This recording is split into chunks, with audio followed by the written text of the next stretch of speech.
Good afternoon. I like that. That was good. I'm Bill Moncrief, and I've had the privilege over the last 14 years of being Senior Associate Dean of the Neeley School of Business, and I stepped down in August to return to the faculty. Dean Pullen was supposed to be here today, but he is doing his civic duty, and he's on jury duty. He got called Monday, and they picked him for the case, and he's been out all week, and talked to him briefly, and he may be out parts of next week too, so it's a long case. I want to welcome everybody to this event, and we are really excited about this. But let me introduce some people. David Russel, and I'm not going to introduce you right now, but just to recognize you. David, where are you? Okay, he's off stage. And our speaker, Kenny Thompson, Jr., you'll get introduced to him later. Chancellor Buschini, Provost Dahlberg, trustees, Neeley Board of Advisors, faculty, students. We're just thrilled you're all here. And we've got a special group this time, which is pandemic-oriented. We're on Zoom. That's one of the advantages we found over the last 2 years is that we can really broaden our audience because of Zoom. So welcome to everybody that's viewing. Let me give you just a very short background of how we got to this day.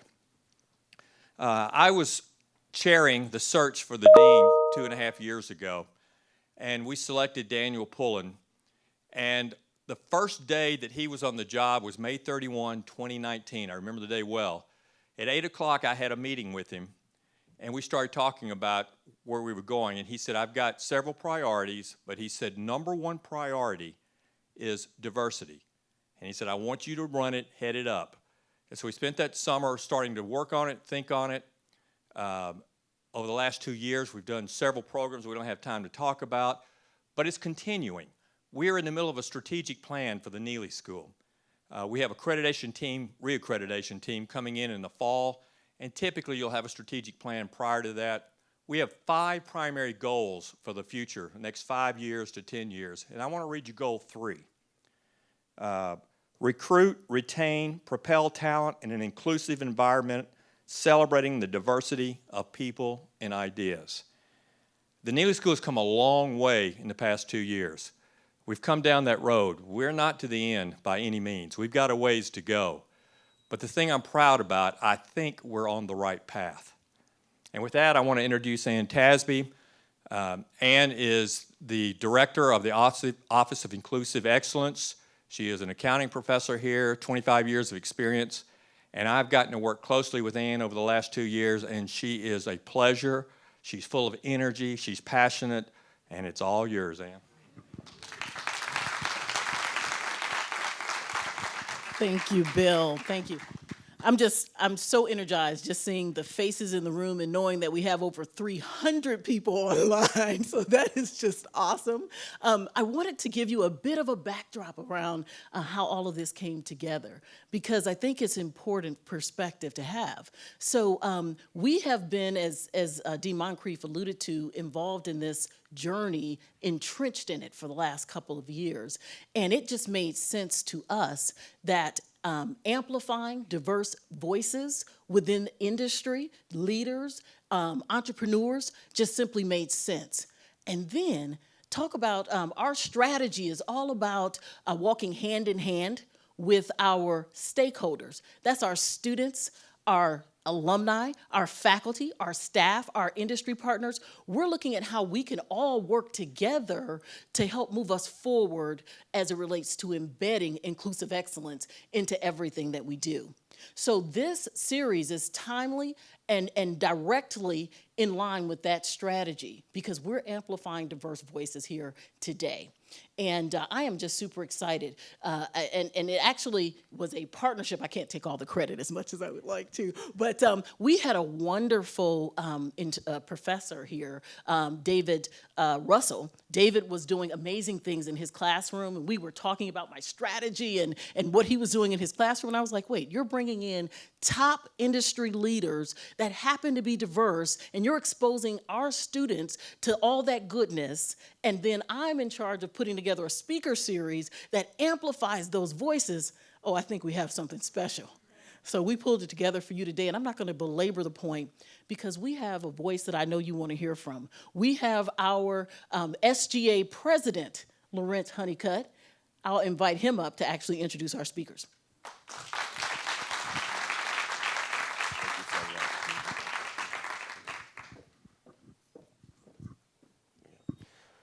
Thank you guys so much for being here. It's really a pleasure to introduce our amazing speakers today.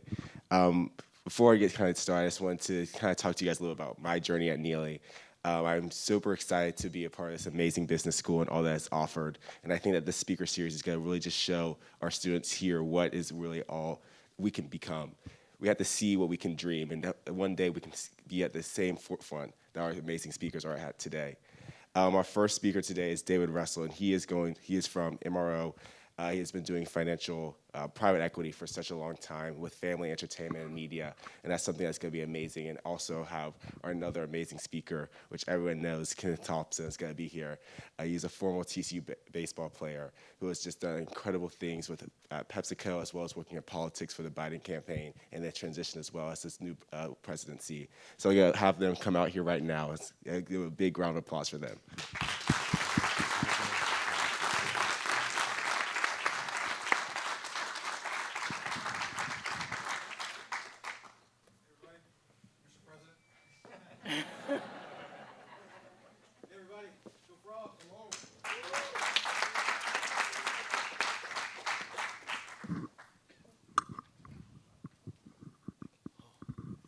Hey everybody, good afternoon.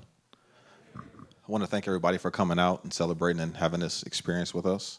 I want to first thank Ann Tasmi, my co-creator, partner in crime, responder of all the late emails and early phone calls. I want to thank Dean Moncrief, the chancellor. I don't see him in here. There he is. There he is. Just look for the head. Got to look for the head. I want to thank everybody come out, and I also want to thank all the students for showing up and coming prepared with questions. But lastly, I want to thank my friend Kenny Thompson here for wearing these shoes, because you gave me a reason. I don't know if you guys can see these purple Air Force Ones, but that's custom. A lot of free time on your hands? Yeah, I've just discovered Nike.com. You can just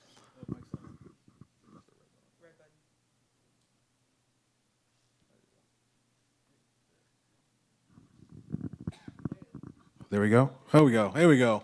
No, I was just saying, I discovered during COVID, Nike.com, you can just make your own shoes. So it's been a good 2 years for purple and white shoes. Don't know what the wife would say about that, but they look great. So want to start the conversation off right. This is, against all odds, stories of determination and grit, et cetera. So want to start with, how would you define grit? Grit, good question. First off, thanks for having me. It's great to be back here in the fort. Great to be back on campus. Thanks to Ann, Chancellor Bashini, Mr. President. I see Trustee Parker, Jeremiah, everyone else. Great to see everybody. When I think of grit, I think of perseverance. I think it's hard to particularly in this day and age, to sort of see people go through things, particularly on the social media. Everything seems to be great and everything's going fine, but people have to persevere through things. And when you see people who have gone through tough times or have had a stumble in their career or a stumble in, personal or professional, it's those people who persevere through those things. Some people don't. Some people, fall back or decide to quit. But a lot of folks, to me, grit is that perseverance to put one foot in front of the other, to keep moving forward, to always have that forward momentum despite any negative things that may happen. That's a great answer. And so often grit starts and begins in childhood, in upbringing, et cetera. So can you talk a little bit about where you're from, how you grew up, and how that's kind of defined and shaped who you are and how you got your grit? Yeah, sure. I'm just a kid from a small town in Texas, Pflugerville, Texas, right down the road, down I-35. Back then, it was a one-horse town, 4,444 people. Both my parents were around. They had me when they were 20, right? So young. I just remember being very active, obviously playing sports, played baseball and basketball and all the things you do as a kid. But also sort of grew this love for politics because of my dad, right? I remember my dad took me to vote for Jesse Jackson in 1988. And like back in the day, you had to like pull this lever to vote. Like I'm aging myself, obviously, but like you had to like pull this lever, and it was like super cool to be a part of that process. And I just got stuck. My dad ran for school board back in the day. He was the first black elected to that position. And just seeing that really opened my eyes, right? Like I said, Pflugerville was a small town, and that was historic at the time. So to see my dad be that person to break that barrier really just sort of changed my, oh, well, there's a lot of things I can do. And I give my dad all kinds of credit for first putting his name out there, to put his name on the ballot, and to do the hard work of winning. So absolutely, that's definitely like my cornerstone, if that makes any sense. So then can I surmise it by saying your dad was your first mentor? Oh, absolutely. Still my first mentor, will be my last mentor. Just one of those people who every decision I've ever made, I've talked to him about. But my dad was also smart enough to say, find people who you want to be like. Like who's doing what you want to do, whether it's in athletics, whether it's in politics, whether it's in business, seek those people out. And I've really tried to take that on. I see Trustee Parker here, I see Jeremiah here, I see folks who are doing the things that I want to do or involved in the things that I wanted to do. So I seek them out. I ask them a bunch of questions, I bother them, and it's just part of the deal in just absorbing information from them. And that's just really sort of been my ethos when it comes to building relationships, is to being authentic and consistent. So I give my dad all the credit for that. And my mom, too, if you're watching. Both mom and dad. Got to give the mom credit. Got to give mom a shout. I'll hear about that one. Definitely. So you played baseball. You mentioned that. Where did that start and passion come from in playing baseball? Oh, I just love baseball. You know, I was fortunate enough to play here for a while. But, you know, growing up as a kid, it was just something that I just loved. And I actually wasn't that good, to be honest. Like, I mean, it was really fun. I loved the teams I was on. And then, you know, coming here, having the opportunity to play baseball at this university, still one of my most proudest moments that I've ever had. And I think a lot about my teammates, the friends I've made along the way, what they're doing outside of athletics, what they're doing in business, what they're doing for TCU. It's really been a focal point of all the decisions I've made come from that athletic foundation, that athletic background and experience. I try to transfer a lot of that to politics and business. I think, honestly, that's why I probably like politics, right? Because, like, it's competitive. And it's like you win or you lose. That's one way to put it. You know, so I think that's probably one of the draws I had. Just the fact that, you know, campaigns are won or lost, and I like that aspect of campaigns. And I've obviously grew up playing sports and being a competitive person. That sort of just translates through other things. So you said you weren't a good baseball player. Are you good at politics, or? I mean, I wasn't terrible, but like, you know. No, but all kidding aside, so you play baseball, you're now fielding offers from colleges, et cetera. How did you end up picking TCU, and kind of what were your thoughts as you were kind of making that decision to come here and play baseball? Yeah, so growing up in Austin, I mean, you are force-fed a university that is based in Austin your whole life, right? And I wanted to get out of there so badly. And one of the things I loved about TCU when I came to visit, and I'm sure all of you agree, it's just the size, right? Like, I was from a small town. I like the ability to see people, and I'm going to see that person the next day. I'm going to know my professor. I still talk to my professors that I had back then. And I love that vibe on campus. I felt it immediately. I visited a couple of other schools around the state, and as soon as I walked on campus, I was like, oh, this is the place. And I know a lot's happened to a lot of folks, and it's sort of like a bond that we all have. It's like, oh, TCU. I was on my way back from visiting another school, and we stopped here just because it's on I-35. Like, we were just going home, and came by, and I was like, oh, that's it. Where do I sign? Who do I need to talk to that I want to come to school here? Okay, nice. So how was your time here at TCU, both academically and athletically, right? And what are some of the lessons that you learned while you were here? how long is this thing? I had a great time here at TCU. We were talking about this earlier. One of the foundations of my professional career is this institution. I was here for 5 years. They literally had to drag me across the stage. I was not trying to get out of college, like. This is a true story. I've heard this story. Chancellor Bashini's calls my name 5 times. I'm I'm not graduating. But I loved it here. I had a great experience, made some really great friends. But I will say my last year at TCU was Chancellor Bashini's first year, and our former baseball coach was his first year also. So I have a 4-year experience, and then I have a 5th-year experience that really transformed my TCU experience overall.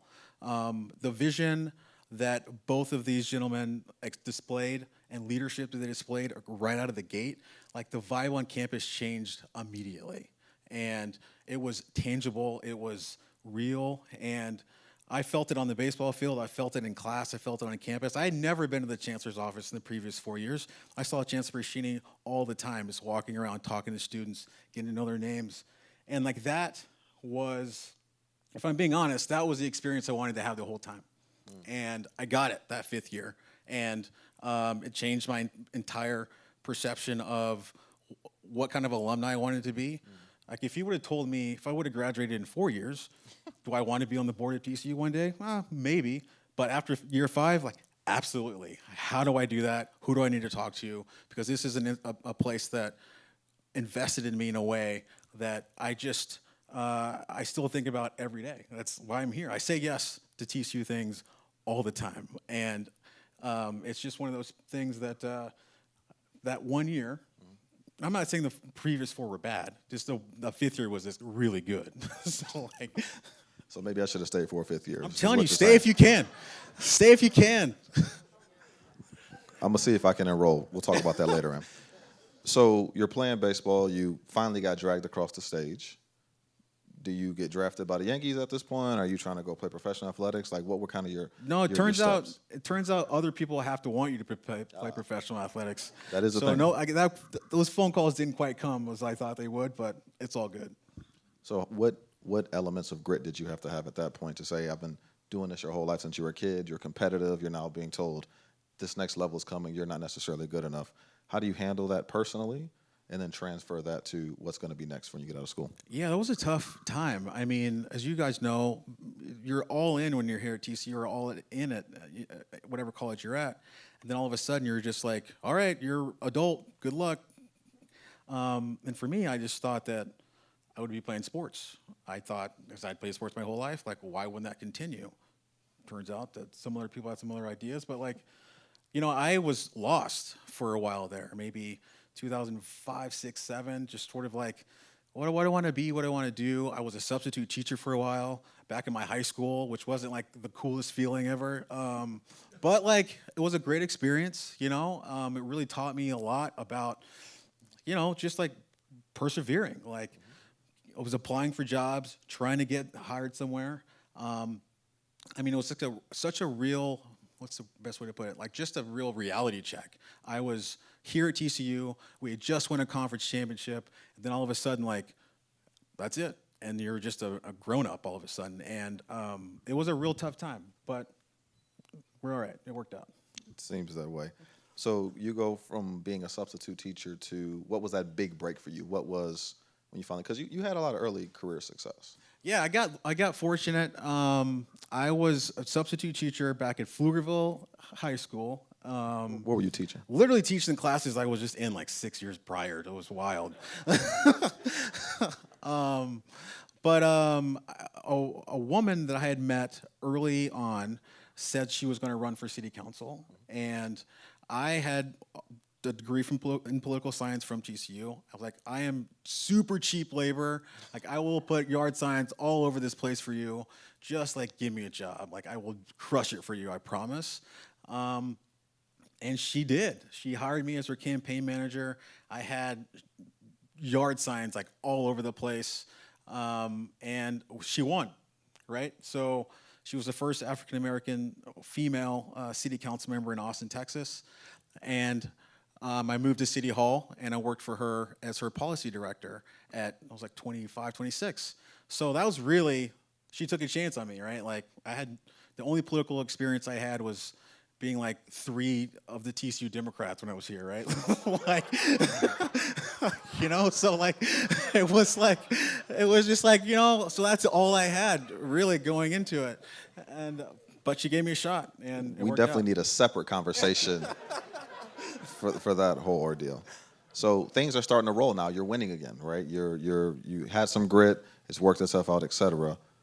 Then you had another flip. How did you make the next step in your career? Well, I mean, look, 2006, 7, working at City Hall in Austin, great job. I loved it. But in 2007, Barack Obama announced he's running for president. And he's coming through Austin on like an announcement tour. And as my job in the city, like I'm helping to close streets and police overtime and helping them find a place to hold this event. And the event comes, and I get asked to, hey, do you want to come to the event and meet Senator Obama? I'm like, sure, sounds good. Like, and I do, and I meet him, and I drank all the Kool-Aid possible. I was all in. I was like, this dude is awesome. He should be president. Like, what do I need to do? I did that a couple times. I went up to Dallas. I went to New Orleans to set up the events and like work closely with the campaign to help work on logistics and things of that nature. And finally got a call. Hey, do you want to come do this full time? Absolutely. The thing I remember most is about that time was when I was making that decision. Everybody told me it was a terrible idea, except for my parents. Like, everybody said, dude, he's not going to win. Like, he's cool. He may be a VP one day, but, like, now's not his time.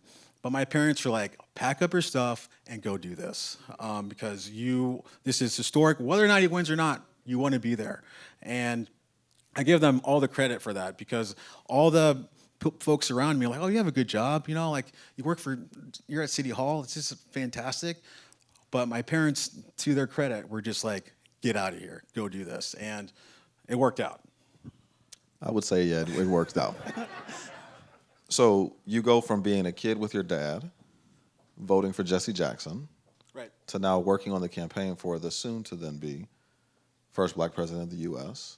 So from your standpoint, are you thinking, I want to work in the administration? Do you want to be, run for something at some point? Like, how do you start to find direction now when it went from, as they say, 0 to 100 real quick of not having direction to, now you're in this, drinking all the Kool-Aid, et cetera. How do you process at this point what's next for Kenny? Yeah, that's a good question, man. Like, I think there's like a before and after, right? Like, I wanted to be mayor of Austin. Like, that was what I wanted to be. I saw my dad win a local election. I still see the impact that mayors have on cities and towns across the country, and that's what I wanted to be. And then like this tornado, Obama for America came in and really like changed my whole sort of ethos and thought about like what could happen. If you would have told me that I would be working for the first black president at 27, I would have said, no way. Like, who's Barack Obama? Like, what are you talking about? But so I had a completely different like mindset. That campaign, that experience traveling the country during that time. Some of you don't remember, but a lot of you do. It was wild. I mean, it was like a Rolling Stones concert. Like, every city we went to was just like Barack Obama this, Barack Obama that. It was just an incredible ride. So my whole sort of thought process of what is possible changed. And that's what I think is important, to see things, right? Like, I'm a big proponent of showing like what could be, right? Like, if people don't see it, they really may not believe it could happen. But I've never, honestly, wasn't sure that a black person could be president, just because it never had happened before. So to see that, to be a part of it, and to see that happen like up close and personal was eye-opening. I mean, I changed my whole sort of thought process about what I could do. I said to myself, like, well, maybe I want to run again. Maybe I want to be on the board of TCU. Maybe I want to do other big things, be a CEO, because I saw it. I could touch it. I was like tangible. So it really just expanded my whole thought process of what could happen. By the way, for those keeping count, Kenny's 2-0 now in campaigns. You city council. 2-0. So Obama owns you a shout out. Basically, is what you're telling me. So then he wins. Do Yeah. you go work at the White House? Like, what's the next step? How do you move forward to the next step? Yeah, so he wins in '08. You know, it was such a whirlwind tour, and then moved to D.C. and just start working at the White House, which was, it's wild. It was just kind of so long ago now that I think about it. But I was 28, rolling into the White House with a bunch of great young people, so much energy, so much enthusiasm, and you know the closeness that we had on that campaign. But you know, no one really teaches you like what to do when you get there, right? Like, so I was very fortunate. We'll talk a little bit about this later, but you know, the Bush administration was leaving, and they were just so great during that transition. It was just, you know, how do we do this? How do we do that? Oh, well, you know, here's a memo on this, here's a memo on that, and it was just such a nice like vibe, if you will. But yeah, you know, traveling the country, traveling the world with my friends, with the president on Air Force One is not terrible. It's not terrible. I mean, I'm holding off on asking like what that experience was like, but we'll get to that. So what is your first job you get when you get to the White House? First job is I was an advance lead. So basically what that means is wherever the president went, let's say he's coming to Fort Worth next Sunday, I would come the previous Monday and like talk to Jeremiah, talk to the grounds crew, like, hey, here's what we're trying to do. We want to rent out the Rickle and you know, have a town hall type of event. So like I would do that. I would do all the logistics, work with Secret Service, work with the school, work with local PD to make sure the event goes off without a hitch, right? Like obviously safety, but also fun, and you know, just make sure that all that stuff is like tight when he gets here. So that's a great way to meet people. It's an awesome way to travel. Awesome way to like just meet all types of folks from all kinds of backgrounds.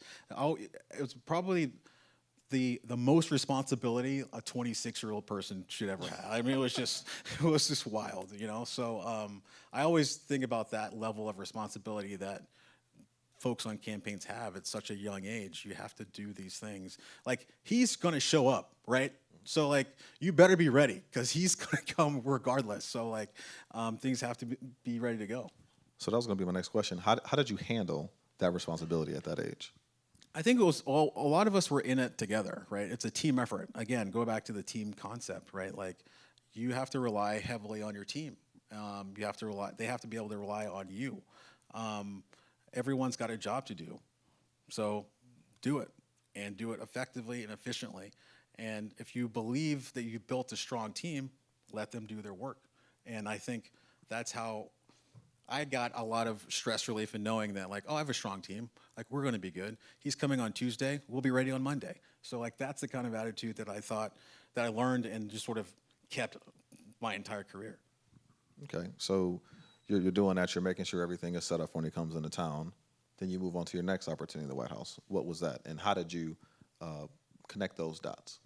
Yeah, I think I was really tired of traveling, honestly. It was just living out of a Too much suitcase. Air Force One? It was just all gone all the time, man. Like you were just traveling all the time, like living out of a suitcase, which is awesome. This is a young person's game, and like it was fantastic. But I just got sort of exhausted, if I'm being honest, you know. And there was an opportunity to go work for Ron Kirk, who was a U.S. trade representative, former mayor of Dallas. He was like, "Why don't you come over here? Cool your heels, learn some stuff about trade, market access, learn some policy, get some, you know, policy chops and policy bones there," and loved it. We were working on trade deals in Panama, Korea, and Colombia at the time. Just dove in head first because it was such an opportunity to learn about things that, you know, are important but aren't like headlines, right? Like, and particularly now as we think about like the supply chain issues, like all this stuff is sort of coming home because, you know, I had the opportunity to learn about this at USTR back then. So if you were the president, you could solve these issues right now? Is what you're I'm saying? not saying that at all, no. Okay. So, and you had met former Mayor Kirk before, correct? So Yeah, when I how was did here at you- TCU. Yeah, how did you, I mean, that's a long time period. How do you maintain that relationship and make those connections? Well, again, I think he was mayor just after I was at TCU, and I had just reached out to them. You know, you and I talked about this earlier. I am pretty aggressive when it comes to reaching out to folks who I want to be like. Can you describe what aggressive? Well, I mean, like, you know, people just means? like sending emails. You know, if it's a written letter, I'll do that. I just am very intentional when it comes to building and maintaining relationships. I saw someone who was doing what I wanted to do. Like, not a lot of black mayors of big cities in Texas. So, pretty short list. So, like, it was just very easy to get a hold of him and to ask him a bunch of questions and just stayed in touch with him. And when we fortuitously both ended up in Washington at the same time, he knew who I was. And that's how I got to work for him. Going back to you know, being aggressive, you told me a story about a certain CEO who you just wrote a letter and he responded to you. Can you talk about that story? Yeah, Ken Chenault was the CEO of American Express, and I think in 2017 or 18 he announced he was retiring, and I just was like, wow, that's a big deal, and it was on the news. It was a huge deal that, you know, this black CEO of a major American company was retiring. So I just like wrote him a letter and expecting nothing. I just said, hey, thank you so much for your work. I've looked up to you for a very long time. You know, I put my business card in the letter and just said, like, we'll see what happens, you know, no expectations whatsoever. But lo and behold, he writes back. He writes a handwritten letter back with his cell phone number and his business card, just saying, you know, here for you if you need anything, happy to answer any questions. And like, it was really just because if I'd not seen that story on the news, I probably wouldn't have wrote the letter. But like, it just one of those things where I just reached out, he responded, and we've just been in touch ever since. So for the students in the room, that's called shooting your shot, right? Okay. So you're working with Mr. Kirk. Yep. You made another transition. Did you get bored easily? No, it seems dude, like I you just kinda, it's like baseball. You hit the ball, now you Dude, got this to go. is like what's- selling my parents. Like, are you gonna get like what's happening here? Moving around too much. Okay. No, I just really got the campaign itch in 2012. Right, like it was re-election time, and I loved my role at USTR, but not being in it, I could start to feel like, all right, I got to get back out there. So there was a slot open on the VP side, and I went over to essentially like decide where he was going to go and what he was going to talk about. It's called messaging, right? So like, we're going to go to Fort Worth and we're going to talk about healthcare. We're going to go to Fort Worth, we're going to talk about manufacturing. So I was the person, as opposed to being the person putting the events together, I was the person deciding what the events are going to be. And that was awesome because, one, I traveled less, but I still got to travel sometimes. And I mean, I didn't know at the time that it was going to help me build a relationship with a future president. So, you know, looking back, that was probably I was glad I did that. But yeah, again, I just sort of got the bug and wanted to get back in the game. So you know 2 U.S. presidents. 2, yes. Speed dial or do y'all text? Just, like, how does that work? Reachable. Reachable. Okay. That was a very political answer. I like that. So let me ask you this, right? So you're having these great experiences. You're living in D.C. You're obviously meeting and knowing things as they're happening and changing. How do you not take those relationships and say, okay, I'm good. I know Barack. I know Joe. These are my guys, and just kind of hang out and cool it. Like, what helps you to continue to like move on to the next thing? Yeah, I think it gets back to the competitive thing, right? Like I like new challenges. I like figuring out ways to improve things, improve systems, improve processes, and I like doing things I've never done before. So that's really how what makes me wake up every day. You know, like I like that opportunity to think, oh well, this is being done this way, but could it be done this way? And that's really what motivates me, honestly. Okay, so obviously the administration wins a second term, but you didn't go back to the White House. No. Did you? Well, I went back for a little while, but I will say that after 2012, I'm out. I was like ready to go. It's time for the new challenge. This Obama thing, you just over it. Like, No, I was just like, you know, I wanted to do something else. I was very satisfied with what we'd accomplished. I was obviously very happy we'd won re-election. And I knew as soon as he won, the clock was ticking on the administration anyway. So like, had to really figure out like what I wanted to do and how I wanted to get there. So January 20th, 2013, like I wanted to be out of the White House before the end of the year. And that was my goal. So I started to put the pieces together to move, to get that, to meet that goal. Yeah, so I sort of knew. So, in going back to, you're kind of starting from square one again, right? So you get out of college, find the next step. You're leaving the White House, what's the next step? Going back to your dad's advice about seeing someone who you want to be like, who are the people you consulted at that point for what your next step would be? Oh, that's a good question. I think I spent a lot of time looking at the TCU network, like who I knew from my time at TCU. Obviously, Trustee Parker and Coach Loschnagel, just folks who I'd spent an enormous amount of time with. And I got to ask them a bunch of questions and ask them, all right, here's my background. Like, how does this translate into the private sector? I never had a private sector job. I'm coming from campaigns and government and substitute teaching. So like, it's Can't forget that. I never had a corporate job or a job in the private sector. So I literally had no idea what opportunities there were or what the language folks were using. So I spent a lot of time getting the acumen of how people speak in the private sector and what jobs look like in the private sector and what my skill set, where it falls into. So I spent a lot of time just talking about the basics of, all right, here's my skill set, here's what I've done, what do I need to put on my resume, here's what I'm looking to do, what's this job mean in the private sector? And I spent a lot of time just doing that, asking those basic questions. So what was your next step then after all of this kind of soul searching and talking to mentors and whatnot? Well, then I decided, okay, what kind of company do I want to work for? I wanted to work for a major corporation. I wanted to work for a corporation that has some roots in Texas. And I wanted to work for a corporation that I had a relationship with. Fortunately, during my time in the VP's office, I was working on public-private partnerships. So a lot of corporations were coming through to talk about public policy issues, sustainability, workforce development, you name it.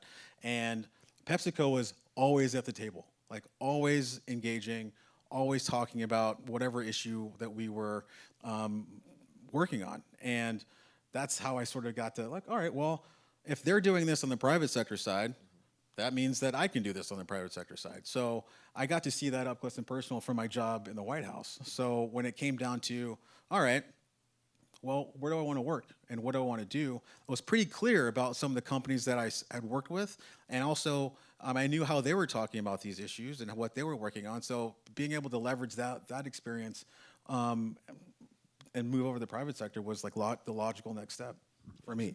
Okay, so now you finally have a real job, right? Got a real In the job. private My sector. parents were like, oh, you got a real job. The Finally- job won't end on you. Finally grew up. So talk a little about what do you do now? What is your title?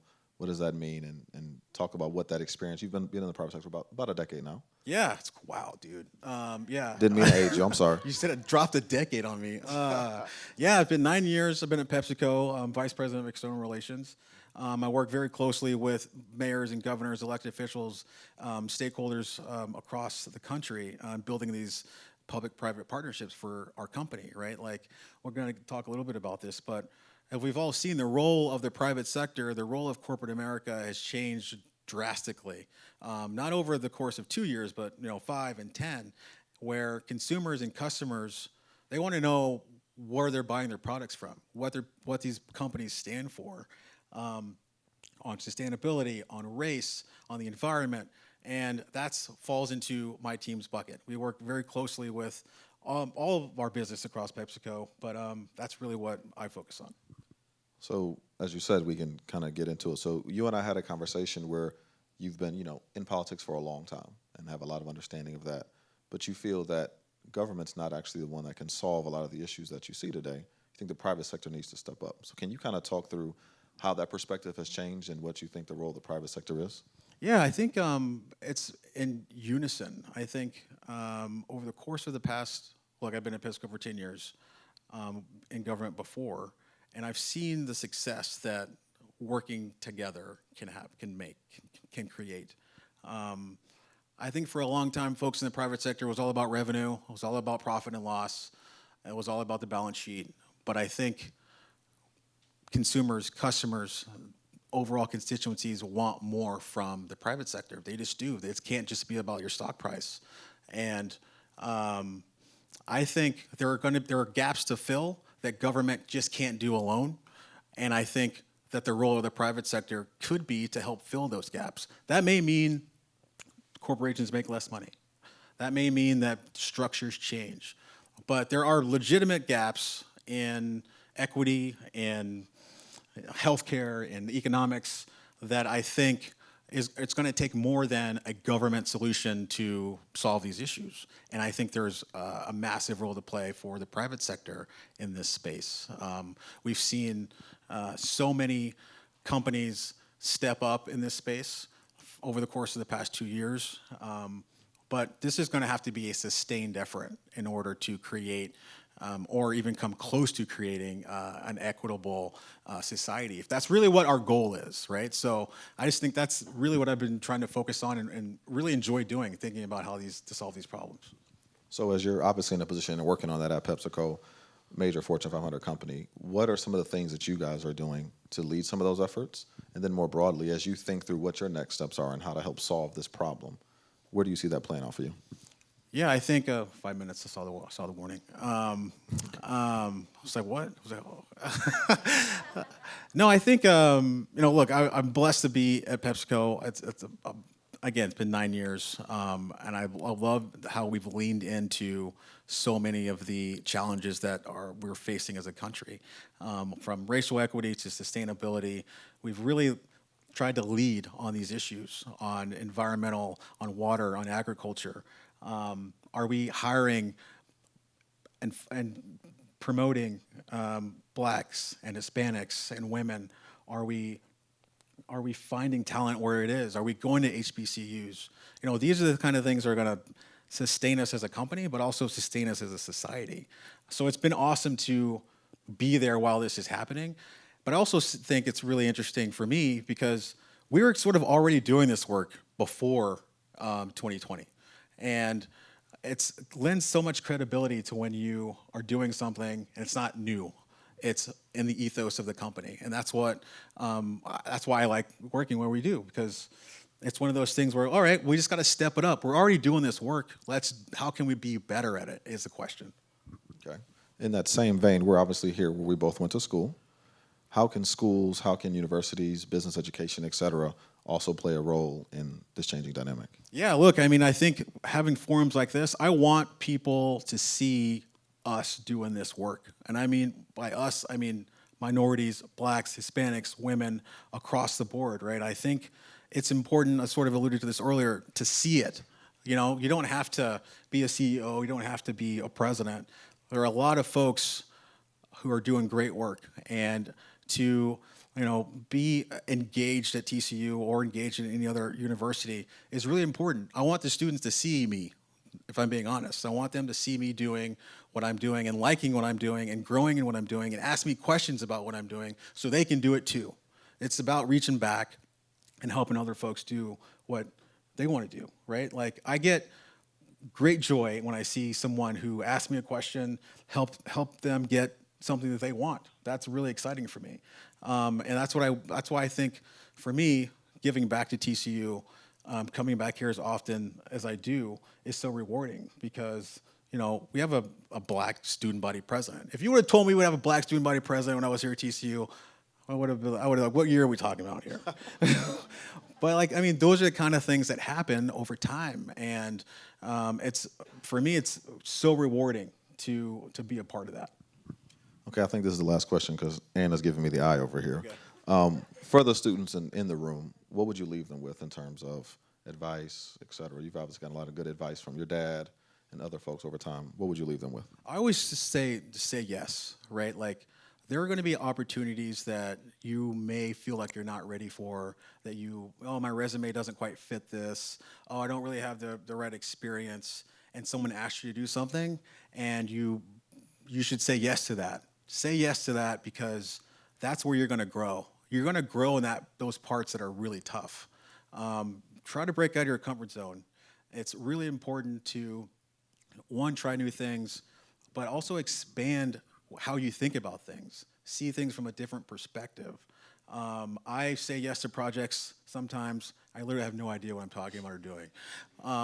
But I come out of that experience knowing a little bit more and ready to take on the next challenge. So I say that honestly, like say yes. Don't be afraid to fail because you will. It is inevitable. Everybody does. It's just a matter of like, what do you do after that? That's the question you have to answer. Perfect. Well, Kenny, thank you for your time. Thank you for giving us a little bit about your story and some words to live by. Really appreciate it. And thank you for saying yes. Yeah. Now I'm going to keep. Awesome. Thanks so much. Go Frogs.